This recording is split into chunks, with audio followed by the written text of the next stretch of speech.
श्री परमात्मने नमः। श्री चैतन्य चरित्रावली। अध्याय चंचल पंडित। जिसके हृदय में प्राणी मात्र के प्रति दया के भाव हैं, वाणी प्रिय और सत्य से भूषित है और शरीर परोपकार के लिए समर्पित है, फिर उसका कली कर ही क्या सकता है। उसके लिए सदा ही सतयुग है। मिस्र को कहीं से भी खाओ, उसका स्वाद मीठा ही होगा। घी बूरे का लड्डू या टेढ़ा और इर्छा तिरछा भी बना हो तो भी उसके स्वाद में कोई कमी नहीं होती।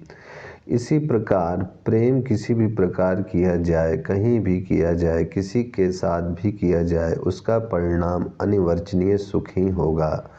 हृदय में दया के भाव हों, अंतःकरण शुद्ध हो, अपने स्वार्थ की मन में वांछा ना हो, फिर चाहे दूसरों के साथ कैसा भी बर्ताव करो, उन्हें चाहे गले से लगाकर आलिंगन करो या उनकी मधुर मधुर भर्त्सना करो, दोनों में ही सुख है, दोनों से ही आनंद प्राप्त होता है। निमाई अब विद्यार्थी नहीं है, अब उनकी गणना प्रसिद्ध पंडितों में होने लगी है। अब वे गृहस्थी भी बन गए हैं और अध्यापक भी। ऐसी दशा में अब उन्हें गंभीरता धारण करनी चाहिए, जिससे लोग उनकी इज्जत प्रतिष्ठा करें। किंतु निमाई ने तो गंभीरता का पाठ पढ़ा ही नहीं है। मानो वे संसार में सबसे बड़ी समझी जाने वाली मान प्रतिष्ठा की कुछ परवाह ही नहीं रखते। लोग हमारे इस व्यवहार से क्या सोचेंगे, यह विचार उनके मन में आता ही नहीं। लोगों को जो सोचना हो सोचते रहें। दुनिया भर के विचारकों का हमने कोई ठेका थोड़े ही ले लिया है। हमें तो जिसमें प्रसन्नता प्राप्त होगी, जिस काम से हमारा अंतःकरण सुखी और शांत होगा, हम तो उसे ही करेंगे। लोग बकते हैं तो बकते रहें, हम किसी का मुंह थोड़े ही से सकते हैं। बस निमाई इन्हें विचारों में मस्त रहते हैं। पाठशाला में विद्यार्थियों को पढ़ा रहे हैं। पढ़ाते पढ़ाते बीच बीच में ऐसी हंसी की बात कह देते हैं कि सभी खिलखिलाकर हंस उठते हैं। किसी लड़के को पाठ याद नहीं होता तो उसे आंखें निकाल कर डांटते नहीं, प्रेम के साथ कहते, भाई तोते की तरह धुन लगा जाया करो। जैसे अनघत ने लूटा, इसे बार बार कहो। इतना समझकर आप स्वयं सिर हिला हिलाकर अनघत ने लूटा, अनघत ने लूटा इस सूत्र को बार बार पढ़ते। लड़के हंसते हंसते लोटपोट हो जाते। तब आप दूसरे विद्यार्थी को समझाने लगते। पाठ समाप्त हुआ और साथ ही विद्यार्थी और पंडित का भाव भी समाप्त हो गया। अब सभी विद्यार्थियों को साथी समझकर उन्हें लेकर गंगा किनारे पहुंच गए। कभी किसी के साथ शास्त्रार्थ हो रहा है, कभी गंगा जी की बालुका में कबड्डी खेली जा रही है, कभी जल विहार का ही आनंद छिड़ा हुआ है। निमाई पंडित स्वयं अपने हाथों से विद्यार्थियों के ऊपर पानी उलीचते हैं। विद्यार्थी भी सब भूल भूल कर उनके ऊपर पानी उलीच रहे हैं। कभी कभी 10-5 मिलकर एक साथ हो निमाई के ऊपर जल उलीचने लगते हैं। निमाई पंडित जल से घबराकर जल से बाहर निकलकर भागते हैं। पैर फिसल जाने से वे जल में गिर पड़ते हैं, तभी ताली देकर हंसने लगते हैं।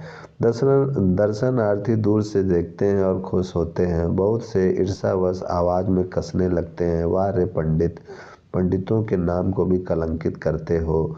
विद्यार्थियों के साथ ऐसी खिलवाड़।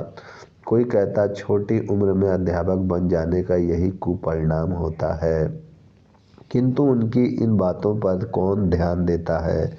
निमाई अपने खेल में मस्त हैं, कौन क्या बक रहा है इसका उन्हें पता भी नहीं। कभी कभी दूर से ही पुचकारते हुए कह देते, अच्छा बेटा भूखते रहो, कभी न कभी टुकड़ा मिल ही जाएगा।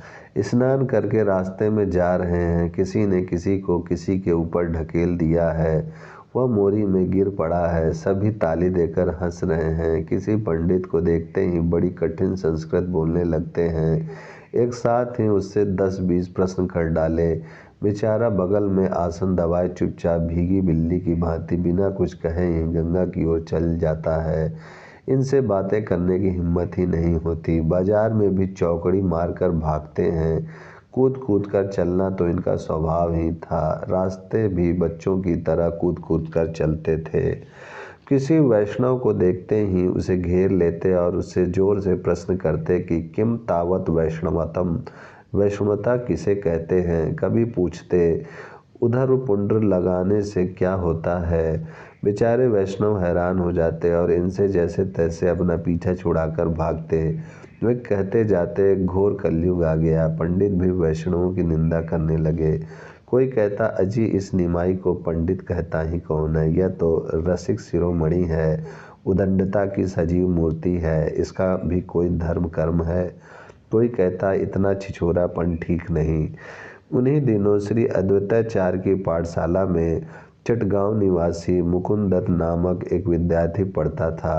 वह परम वैष्णव था। उसके चेहरे से सौम्यता टपकती थी। उसकी कंठ बड़ा ही मनोहर था। वह अद्वैताचार्य की सभा में पद संकीर्तन किया करता था और अपने सुमधुर गान से भक्तों के चित्त को आनंदित किया करता था। निमाई उससे मन ही मन बहुत स्नेह करते थे, किंतु ऊपर से सदा उसे छेड़खानी ही करते रहते। जब भी वह मिल जाता उसे पकड़ कर न्याय की फकीका पूछने लगते। वह हाथ जोड़कर कहता बाबा मुझे माफ़ करो, मैं तुम्हारा न्याय प्याया कुछ नहीं जानता, मैं तो वैष्णव शास्त्रों का अध्ययन करता हूँ। तब आप उससे कहते अच्छा वैष्णवों की ही परिभाषा करो, बताओ वैष्णव के क्या लक्षण हैं। ओम शांति शांति शांति।